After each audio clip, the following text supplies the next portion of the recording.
जी। बैराड़ी महला चौथा। हर जानो राम नाम गुण गावै, जे कोई निंद करे हर जन की, अपना गुण न गवावै।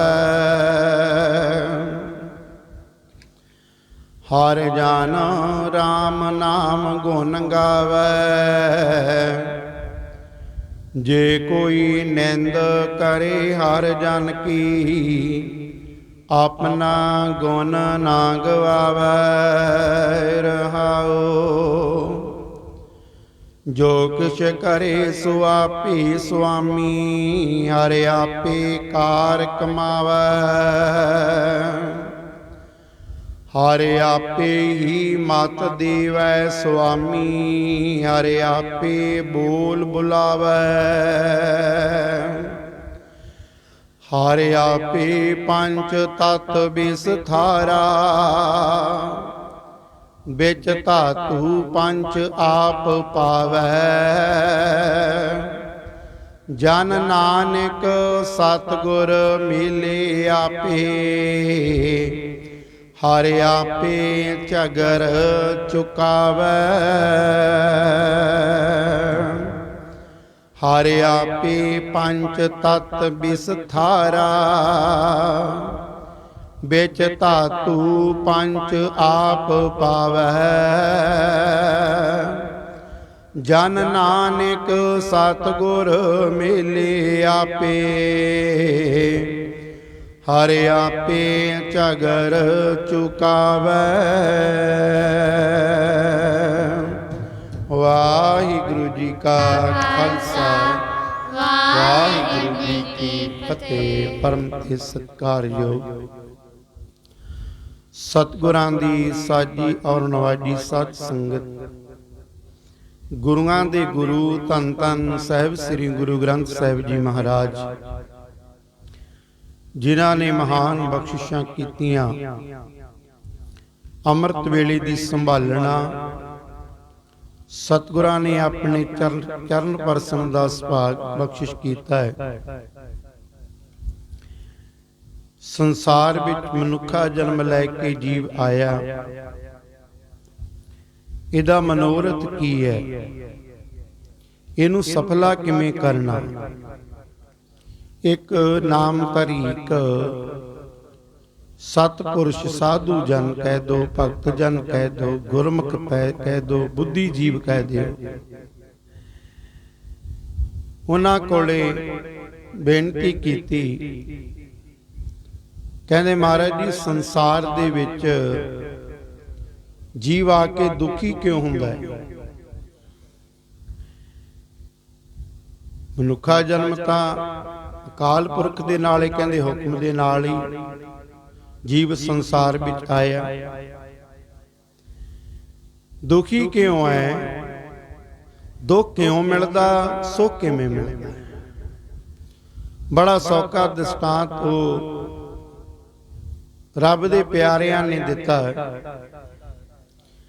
एक सफेद कागज मंगा लिया,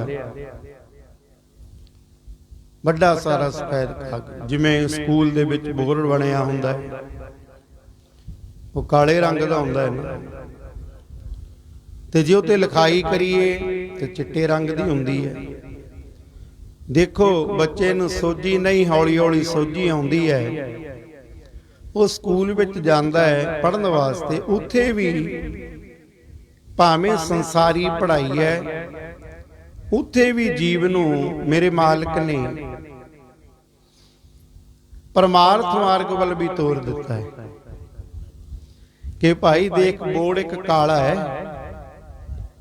काले दी कदर नहीं, चिट्टा जो लिखिया जाता है ना ओदी कदर है। चिट्टा ही तेरी पढ़ाई है। जदों बड़ा सारा कागज मंगाया चिट्टा, उहदे विच काला दाग ला दिता है। जदों काला दाग लाया ना, हुण जिन्हां ने सवाल किया, बेनती की कि महाराज संसार विच संसार दुखी क्यों है? ਦੁੱਖ ਕਿਉਂ ਮਿਲਦਾ, ਸੁੱਖ ਕਿਵੇਂ ਮਿਲਣਾ, ਸੁੱਖ ਕਿਉਂ ਮਿਲਦਾ। ਤੇ ਜਦੋਂ ਕਾਲਾ ਦਾਗ ਲਾਇਆ, ਉਹ ਰੱਬ ਦੇ ਪਿਆਰਿਆਂ ਨੇ ਪੁੱਛਣਾ ਕੀਤਾ, ਜਿਹੜੇ ਮੂਹਰੇ ਬੈਠੇ, ਕਹਿੰਦੇ ਭਾਈ ਦੱਸੋ ਹੁਣ ਤੁਹਾਨੂੰ ਕੀ ਦਿਖਦਾ ਹੈ। ਕਹਿੰਦੇ ਜੀ ਕਾਲਾ ਦਾਗ। ਦੂਸਰੇ ਨੂੰ ਪੁੱਛਿਆ, ਕਹਿੰਦੇ ਜੀ ਕਾਲਾ ਦਾਗ। ਸਾਰੇ ਕਹਿੰਦੇ ਕਾਲਾ ਦਾਗ। ਕਹਿੰਦੇ ਤੁਸੀਂ ਸਵਾਲ ਕੀ ਕੀਤਾ ਸੀ। ਕਹਿੰਦੇ ਮਹਾਰਾਜ ਜੀ ਵਾਹਿਗੁਰੂ ਦੇ ਹੁਕਮ ਦੇ ਨਾਲ ਤਾਂ ਸੰਸਾਰ ਵਿੱਚ ਜੀਵ ਆਉਂਦਾ, ਫਿਰ ਦੁਖੀ ਕਿਉਂ ਹੋ ਰਿਹਾ। ਕਹਿੰਦੇ ਭਾਈ ਤੁਹਾਡੇ ਸਾਰਿਆਂ ਦਾ ਜਵਾਬ ਤੁਹਾਡੇ ਵਿੱਚ ਹੀ ਮਿਲ ਗਿਆ। ਤੁਸੀਂ ਪੁੱਛੋ ਦੁਖੀ ਕਿਉਂ ਹੁੰਦਾ ਹੈ। ਹੁਣ ਐਡਾ ਵੱਡਾ ਚਿੱਟਾ ਕਾਗਜ਼ ਹੈ, ਉਹ ਕਿਸੇ ਨੂੰ ਨਜ਼ਰ ਨਹੀਂ ਆਇਆ। ਇੱਕ ਕਾਲਾ ਦਾਗ ਆਈ ਗਿਆ, ਕਿਸੇ ਨੇ ਨਹੀਂ ਕਿਹਾ ਮਹਾਰਾਜ ਜੀ ਐਡਾ ਵੱਡਾ ਕਾਲਾ ਚਿੱਟਾ ਪੇਪਰ ਹੈ, ਉਹਦੇ ਉੱਪਰ ਇੱਕ ਨਿੱਕਾ ਜਿਹਾ ਕਾਲਾ ਦਾਗ ਹੈ। ਇਸੇ ਤਰ੍ਹਾਂ ਤੁਸੀਂ ਸੰਸਾਰ ਵਿੱਚ ਆਏ ਹੋ, ਜੀਵ ਦੇ ਸੰਸਾਰ ਦੇ ਗੁਣ ਦੀ ਕਦਰ ਨਹੀਂ ਕਰਦੇ, ਗੁਣ ਨਹੀਂ ਦੇਖਦੇ। ਉਹਦੇ ਵਿੱਚ ਜਿਹੜਾ ਇੱਕ ਔਗਣ ਹੈ ਨਾ, ਬਸ ਔਗਣ ਨੂੰ ਹੀ ਦੁਹਰਾਈ ਜਾਂਦੇ ਹੋ, ਔਗਣ ਨੂੰ ਹੀ ਦੁਹਰਾਈ ਜਾਂਦੇ ਹੋ। ਫਿਰ ਉਹ ਔਗਣ ਕਦੇ ਆਪਣੇ ਵਿੱਚ ਵੀ ਹੁੰਦਾ ਹੈ। ਜਦੋਂ ਆਪਾਂ ਦੂਸਰੇ ਦਾ ਔਗਣ ਦੇਖਦੇ ਹਾਂ, ਔਗਣ ਤਾਂ ਆਪਣੇ 'ਚ ਵੀ ਹੈ। ਜਦੋਂ ਆਪਣੇ ਵਿੱਚ ਔਗਣ ਆ ਗਿਆ, ਆਪਣਾ ਔਗਣ ਕਿਸੇ ਨੇ ਦੁਹਰਾ ਦਿੱਤਾ, ਫਿਰ ਆਪਾਂ ਦੁਖੀ ਹੋ ਗਏ। ਗੁਣ ਦੀ ਕਦਰ ਨਹੀਂ ਕੀਤੀ, ਚਿੱਟੇ ਦੀ ਕੋਰੇ ਕਾਗਜ਼ ਦੀ ਕਦਰ ਨਹੀਂ ਕੀਤੀ, ਇੱਕ ਕਾਲਾ ਦਾਗ ਨੂੰ ਸਾਰਿਆਂ ਨੇ ਕਹਿਤਾ ਵੀ ਕਾਲਾ ਦਾਗ ਹੈ। ਇਸੇ ਤਰ੍ਹਾਂ ਭਾਈ ਸੰਸਾਰ ਦੇ ਵਿੱਚ ਅਸੀਂ ਗੁਣਾਂ ਦੀ ਕਦਰ ਕਰਨੀ ਹੈ, ਤੇ ਔਗਣਾਂ ਨੂੰ ਜਿਵੇਂ ਇੱਕ ਛੋਟਾ ਜਿਹਾ ਕਾਲਾ ਦਾਗ ਹੈ ਇਸ ਤਰ੍ਹਾਂ ਸਮਝਣਾ। ਪਰ ਅਸੀਂ ਕੀ ਕਰਦੇ ਹਾਂ, ਗੁਣਾਂ ਨੂੰ ਛੋਟਾ ਦਾਗ ਸਮਝਦੇ ਹਾਂ, ਔਗਣਾਂ ਨੂੰ ਵੱਡਾ ਫਲਾ ਕੇ ਪਤਾ ਨਹੀਂ ਸਾਰੇ ਸੰਸਾਰ ਦੇ। ਹੁਣ ਤਾਂ ਮੀਡੀਆ ਦਾ ਯੁੱਗ ਹੈ, ਚੱਕੋ ਜੀ ਵੀਡੀਓ ਬਣਾਓ, ਪਾ ਦਿਓ ਉਹਦੇ ਉੱਪਰ, ਕੋਈ ਸੱਚ ਨਹੀਂ ਪਤਾ, ਕੁਝ ਹੋਰ ਨਹੀਂ ਪਤਾ, ਤੇ ਉਹ ਫਿਰ ਥੋੜੇ ਦਿਨਾਂ ਬਾਅਦ ਫਿਰ ਮਾਫੀਆਂ ਮੰਗਣ ਲੱਗ ਜਾਂਦੇ ਨੇ। ਫਿਰ ਸਾਰਾ ਸੰਸਾਰ ਦੁਖੀ ਹੈ ਨਾ। ਤੇ ਇਸ ਕਰਕੇ ਸਤਿਗੁਰੂ ਸਮਝਾਉਣਾ ਕਰਦੇ ਨੇ ਕਿ ਤੈਨੂੰ ਭੇਜਿਆ ਸੀ ਅਕਾਲ ਪੁਰਖ ਵਾਹਿਗੁਰੂ ਦੇ ਪਰਮੇਸ਼ਰ ਦਾ ਸਿਮਰਨ ਕਰਨ ਵਾਸਤੇ। ਤੂੰ ਪਰਮੇਸ਼ਰ ਦਾ ਸਿਮਰਨ ਕਰ, ਤੇ ਤੂੰ ਉਹਦੀ ਨਿੰਦਿਆ ਕਰਨ ਲੱਗ ਗਿਆ, ਉਹਦੀ ਨਿੰਦਿਆ ਕਰਨ ਲੱਗ ਗਿਆ। ਜਿਹੜਾ ਕੋਈ ਕਿਸੇ ਦੀ ਨਿੰਦਿਆ ਕਰਦਾ ਹੈ, ਉਹ ਆਪਣਾ ਗੁਣ ਗਵਾਉਂਦਾ ਹੈ। ਮੇਰੇ ਮਾਲਕ ਦੋ ਤਰ੍ਹਾਂ ਬਖਸ਼ਿਸ਼ ਕਰਦੇ ਨੇ। ਸੋ ਇਸ ਕਰਕੇ ਭਾਈ ਜਿਨ੍ਹਾਂ ਨੇ ਔਗਣਾਂ ਨੂੰ ਪਰੇ ਨਿਕਾਰ ਕੇ ਗੁਣਾਂ ਦੀ ਕਦਰ ਕੀਤੀ, ਉਹ ਸੰਸਾਰ ਵਿੱਚ ਸੁਖੀ ਨੇ। ਜਿਨ੍ਹਾਂ ਨੇ ਔਗਣ ਦੇਖੇ ਨੇ, ਉਹ ਸੰਸਾਰ ਵਿੱਚ ਦੁਖੀ ਹੈ। ਦੂਸਰੇ ਦਾ ਔਗਣ ਦੇਖ ਕੇ ਚਿੱਕੜ ਨਾ ਛੁੱਟੋ, ਆਪਣੇ ਆਪੇ ਧਿਆਨ ਮਾਰੋ, ਮੇਰੇ ਮਾਲਕ ਇਹ ਔਗਣ ਕਿਤੇ ਮੇਰੇ ਵਿੱਚ ਨਾ ਪ੍ਰਵੇਸ਼ ਹੋ ਜਾਵੇ। ਇਹ ਔਗਣ ਕਿਰਪਾ ਕਰ, ਇਹਨਾਂ ਨੂੰ ਵੀ ਇਹ ਔਗਣਾਂ ਤੋਂ ਰਹਿਤ ਕਰ ਦੇ। ਇਹ ਗੁਰਮੁਖ ਦੀ ਨਿਸ਼ਾਨੀ ਹੈ, ਰੱਬ ਦੇ ਪਿਆਰਿਆਂ ਦੀ ਨਿਸ਼ਾਨੀ ਹੈ। ਸੋ ਇਸ ਕਰਕੇ ਜੇ ਸੰਸਾਰ ਵਿੱਚ ਸੁਖੀ ਹੋਣਾ ਚਾਹੁੰਦੇ ਹੋ, ਪਰਮੇਸ਼ਰ ਦਾ ਸਿਮਰਨ ਕਰੀਏ, ਬੰਦਗੀ ਕਰੀਏ, ਗੁਣ ਔਗਣ ਨਾ ਚਤਾਰੀਏ, ਗੁਣਾਂ ਦੀ ਕਦਰ ਕਰੋ, ਤੇ ਔਗਣਾਂ ਨੂੰ ਇੱਕ ਪਾਸੇ ਕਰ ਦਿਓ। ਪਰ ਜਿਹੜੇ ਰੱਬ ਦੇ ਪਿਆਰੇ ਆ ਨਾ, ਉਹ ਤਾਂ ਔਗਣਾਂ ਦੀ ਵੀ ਕਦਰ ਕਰਦੇ ਨੇ। ਸੱਚ ਜਾਣਿਓ, ਉਹ ਕਹਿੰਦੇ ਨੇ ਧੰਨ ਹੈ ਇਹਦੇ ਵਿੱਚ ਭਾਵੇਂ ਇਹ ਔਗਣ ਵੀ ਹੈ, ਤਾਂ ਵੀ ਇਹ ਕਿਤਨਾ ਸੂਝਵਾਨ ਹੈ, ਕਿਤਨਾ ਸਿਆਣਾ ਹੈ, ਕਿਤਨਾ ਦੁਨੀਆ ਨੂੰ ਸੇਧ ਦਿੰਦਾ ਹੈ, ਕਿਤਨਾ ਦੁਨੀਆ ਨੂੰ ਇਸ ਮਾਰਗ ਵੱਲ ਤੋਰਦਾ ਹੈ। ਇਸ ਕਰਕੇ ਅੱਜ ਦੇ ਪਾਵਨ ਹੁਕਮਨਾਮੇ ਵਿੱਚ ਧੰਨ ਧੰਨ ਧੰਨ ਸਾਹਿਬ ਸ੍ਰੀ ਗੁਰੂ ਗ੍ਰੰਥ ਸਾਹਿਬ ਮਹਾਰਾਜ ਜੀਆਂ ਦੇ 719 ਅੰਗ ਤੇ ਬੈਰਾੜੀ ਰਾਗ ਦੇ ਵਿੱਚ ਸਤਿਗੁਰੂ ਜੀ ਬਖਸ਼ਿਸ਼ ਕਰਦੇ ਨੇ। ਬੈਰਾੜੀ ਮਹੱਲਾ ਚੌਥਾ। ਧੰਨ ਧੰਨ ਗੁਰੂ ਰਾਮਦਾਸ ਮਹਾਰਾਜ ਜੀ। ਅੱਜ ਦੀ ਬਖਸ਼ਿਸ਼ ਸਤਸੰਗ ਜਨੋਂ ਆਪਣੀ ਝੋਲੀ ਵਿੱਚ ਪਾ ਰਹੇ ਨੇ। ਹਰ ਜਨ ਰਾਮ ਨਾਮ ਗੁਣ ਗਾਵੇ। ਕਹਿੰਦੇ ਹਰ ਜਨ ਪਰਮਾਤਮਾ ਦਾ ਭਗਤ ਸਦਾ ਪਰਮਾਤਮਾ ਦੇ ਗੁਣ ਗਾਉਂਦਾ ਹੈ, ਸਦਾ ਹੀ ਗੁਣ ਗਾਉਂਦਾ ਰਹਿੰਦਾ ਹੈ। ਜੇ ਕੋਈ ਨਿੰਦ ਕਰੇ ਹਰ ਜਨ ਕੀ, ਆਪਣਾ ਗੁਣ ਨਾ ਗਵਾਵੇ।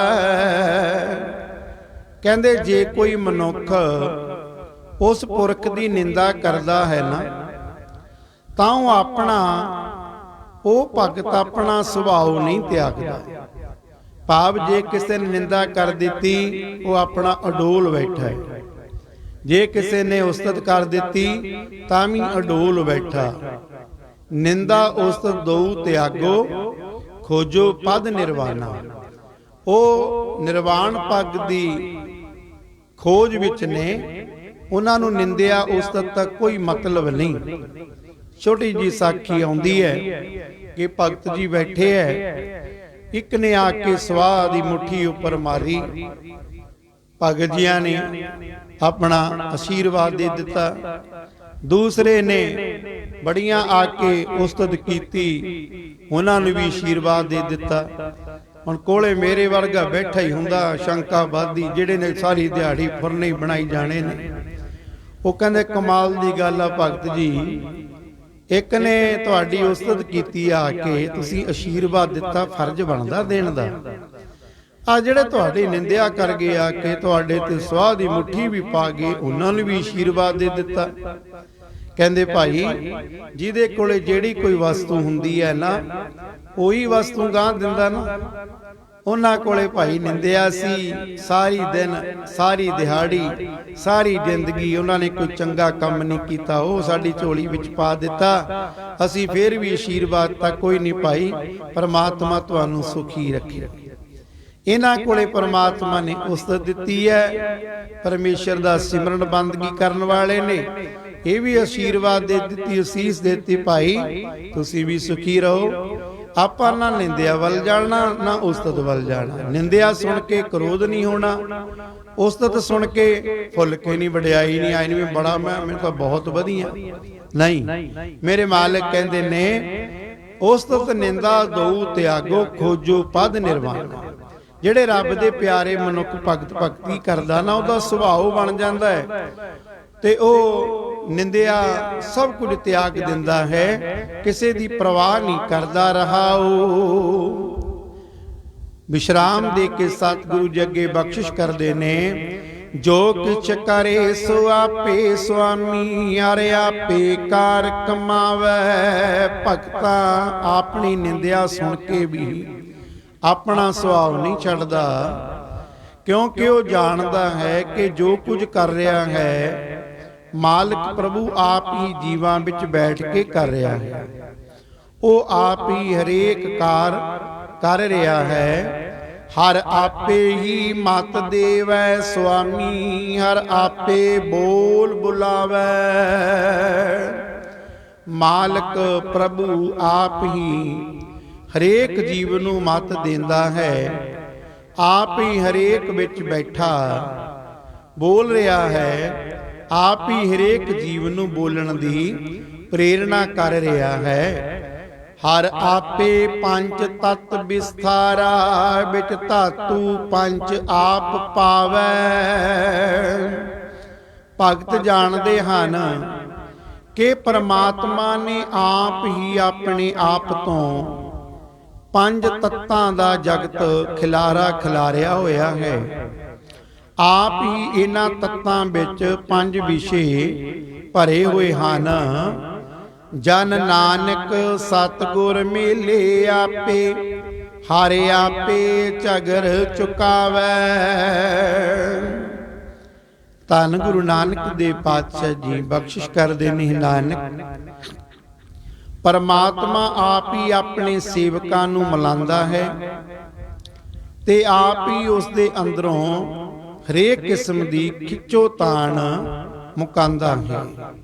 ਜਦੋਂ ਹੈ ਹੀ ਪਰਿਪੂਰਨ ਪਰਮਾਤਮਾ ਸਭ ਕੁਝ ਕਰਨ ਵਾਲਾ ਹੈ, ਫਿਰ ਸਾਡਾ ਫਰਜ਼ ਬਣਦਾ ਹੈ ਅਸੀਂ ਉਹਦੇ ਹੁਕਮ ਵਿੱਚ ਰਹੀਏ, ਹੁਕਮ ਦੀ ਅਦੂਲੀ ਨਾ ਕਰੀਏ।